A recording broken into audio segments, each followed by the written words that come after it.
Hi, my name is Stephanie Bendixson, and if you haven't met me yet, I am your host for the Business of Indie Games Virtual Summit for 2018. Today, we are speaking with Simon Bailey. Welcome, Simon. Hi, great to be here. Thank you. So Simon has managed game studios for over 20 years. He's developed and co-published over 65 games across most major platforms. He's the king of kids and family entertainment. Among others, he's completed licensed games around Peppa Pig, Scooby-Doo, High School Musical, The Teletubbies, Bob the Builder, Young Indiana Jones, Star Wars, The Clone Wars, and Doctor Who. Simon's hope was to co-found this virtual summit to share with indies some of the hard-won experience from those who've made both good and bad decisions in the games business, and to help others avoid some of those dangerous and difficult pitfalls of the industry. So we're here today for a really cool session to explore how extreme creativity can help you find underserved genres, hidden license, utilize lapsed copyright, and increase your revenue as well. One of Simon's real absolute wins actually was negotiating a price increase from 20 cents a unit to $3 a unit, which is incredible. Simon, that's quite a list of games that you've worked on. My experience is managing, large teams across multiple SKUs, multiple platforms. I got very lucky when I was a kid, in my 20s, and I did Doctor Who on the PC. Doctor Who, Destiny of the Doctors. It was quite early on, and I think there's 25,000 copies of that in a landfill somewhere.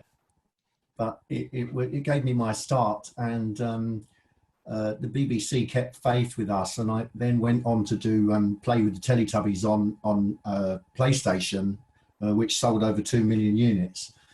So I'm not exactly, known for hardcore games. Sure. It's just family entertainment. That being said, you've often mentioned that you can't go wrong with ninjas, zombies, and Nazis. So what's your experience with those? I mean, that's something that that Activision said to me, so kids love, can never get enough of zombies, ninjas, or Nazis. And, there has been a real resurgence with zombies, over the last few years. And recently Call of Duty has been released as well, the Second World War version. And so I expect ninjas will be the next big thing. So obviously licensing can, create something pretty successful when you're developing an indie game. How can indie developers learn about licensing? Yeah, I mean, there's some great places to look for licenses to add value to a title that you might be developing. First place to look is the shows. There's a show, a big show. There's a toy fair in New York. There's a licensing show that's in a number of different countries. But it's also good to sort of check out what's currently on TV, check out what your kids are into, or your nieces or nephews are into at the moment. And then also the other place to look is in out of copyright licenses, licenses that were very successful, but and well known, but are now, that the time period has lapsed and they're in the public domain. So you can find some real gems there too.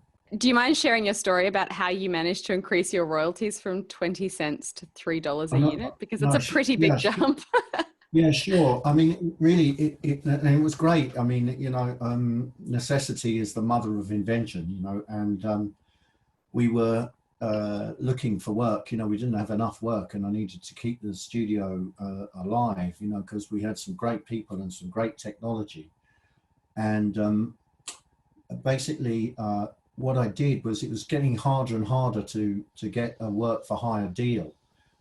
So we thought if we brought the license ourselves, we might increase our chances of getting a deal. And so what we did was we found a license and then found a distributor and put the two together. So effectively we became the publisher and the co-publisher with the distributor. And so we're able to negotiate a better deal. Normally we were getting on a work for hire deal like, Teletubbies or Doctor Who, something like that, 20 cents a unit. But now we were in control, we could get $3 a unit. And that was just the way that we were able to, we managed to insert ourselves higher up the pecking order. And so what would be the first step for a developer who was looking to do something similar? The first step is to identify the license, find out something. And I mean, we were very lucky with Peppa Pig, for example, in that we came across the license. It was doing very well and very popular on TV in the UK, but hadn't broken anywhere else yet, and hadn't really caught on. And the merchandising machine wasn't yet rolling. So with that deal, you basically, that's the thing to do, is to try and find something that you're interested in, that you're excited about. I was able to acquire a big zombie license, and simply by introducing myself to the license holders and then sharing what we'd like to do with that license. That's the first step. Identify what you want to do. Amazing. And what about the next step? I suppose maybe things about approaching the parties for license and distributing and that sort of thing. First, you put together a game design that will show off the license, and then enroll the license holder into allowing you to use that license, or at least suggest that you may be able to use the license if you've got the right partner.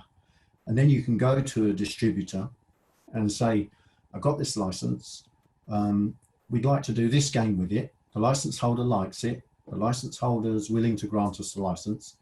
Will you distribute the game and pay for the development? You pay for the development, and then you can distribute the game. And that's can be a winning combination. And what kind of things are important to the license holder that devs should be thinking about? They really care about the treatment of their brand. So they want to make sure that you're going to look after it, that you're going to do a really good job. What's important to them also is that it's very cool to have a video game made of their brand, and it goes along very well with the TV program. It also helps them with their negotiations for toy licenses and things like that, to have the video game in place. So that's important to them. And then, of course, a return on investment. So it's always good to have your numbers clear, to have a sort of a worst case, a medium case, and a best case scenario about how you feel the game is going to perform. And you can do that in conjunction with the distributor. And what about the distributor then? What kind of things are important to them? Obviously, to get the, some distribution going, to get the game out there, they want the return on that. But also, they can be aspirational to be a publisher because there's less physical product around, so they're looking for other ways to make money. So it's a good time to talk to a distributor if you've got other avenues for them to generate revenue. And so I guess the following steps in kind of making that happen, do you have any further thoughts on that? Once you've presented the design and the opportunity to all of the parties, then you can draw up a contract. And because you're putting the deal together, you can draw up the contract. And that's how you end up with $3 a unit instead of 20 cents a unit. Right. And the distributor will obviously say what's important to them. The license holder will want to make sure they get between their 5 and 15%, which is, I think, the usual figure. And then you're away. That's it. You negotiate that deal, and then you can start the development. And the distributor will normally pay milestones in the same way a publisher will. Contracts too can be quite overwhelming. What are the main pitfalls that devs can encounter when sort of dealing with the contract side of things? It was important for us to, hold on to the license if you can. Sometimes the distributor will want the license so they have more control over the deal. But in our experience, it's great not to be desperate, and just to hold your nerve and keep hold of the license once you put the deal together. We had the position once where we gave away the license in order to get the deal, and then the distributor went bust. So everything was in limbo for about 6 months before we were able to sort of sort that out.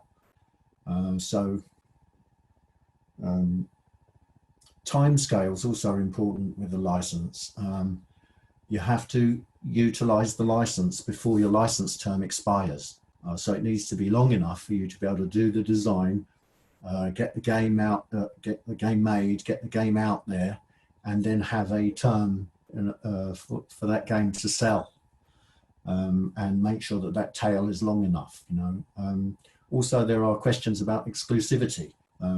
Sometimes they'll give you a non-exclusive license. So you may have, like in our case, one of the big boys had the Xbox and PS4 rights, and we picked up the DS rights. And we had one Christmas to get that DS game out, but it was a great license, and that deal worked for everybody.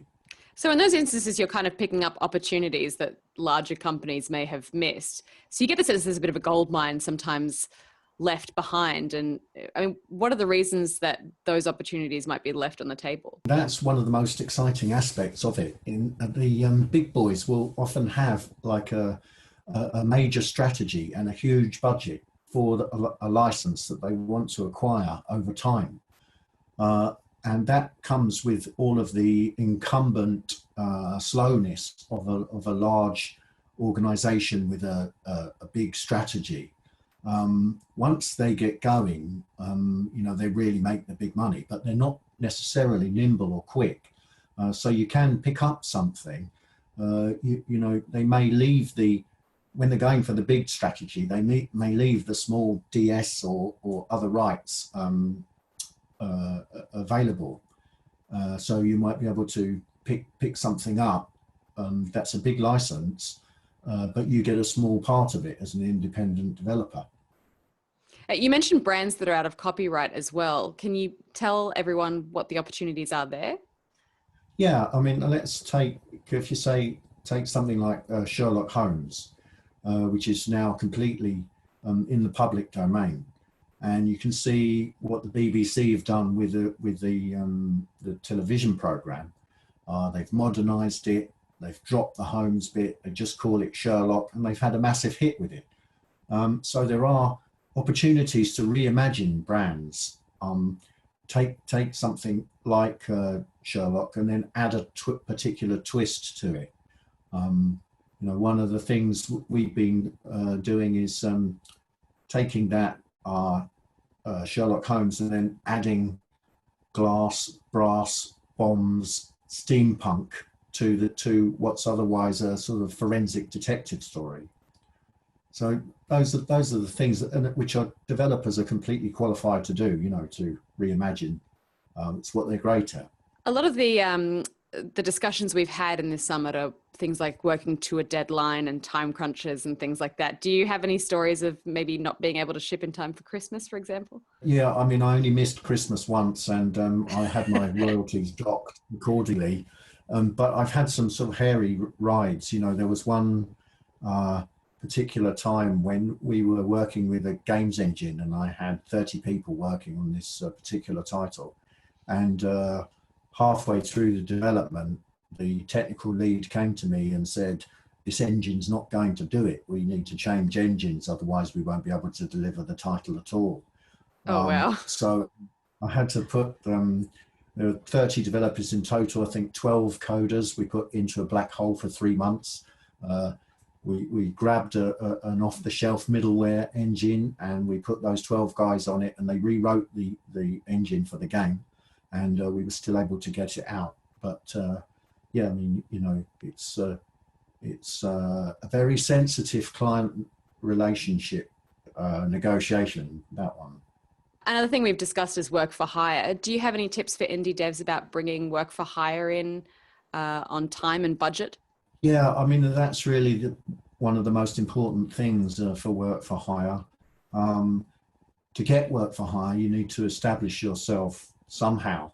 You need to release one title. If you can release that title on time and in budget, if you can do the brand justice, then there's no reason why they won't keep coming back for more.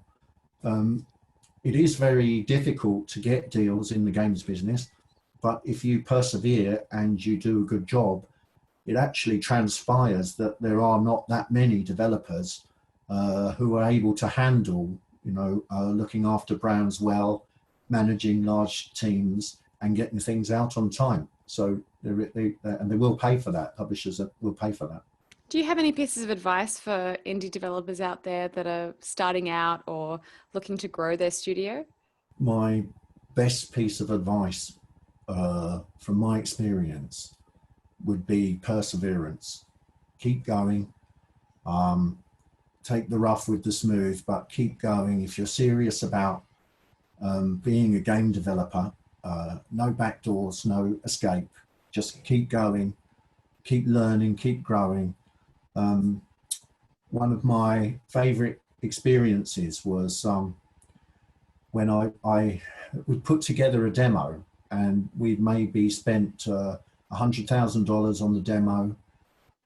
We'd worked on it for a few months, and I'd taken it around. I'd taken it to every show. I was shopping it around.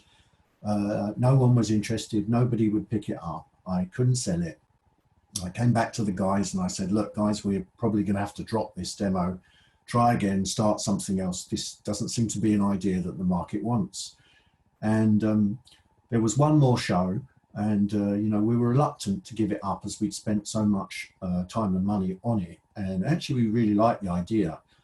And we went to, there was one more show actually in London. And I went along, I thought, I'll give it this show. And if we don't get any bites here, then we'll start again, we'll do something else. And I was tired. It was the end of the day. Nobody was interested again. I was on my way out and I saw a stand with a demo spinning on the TV. And it was in a genre that was similar to our game.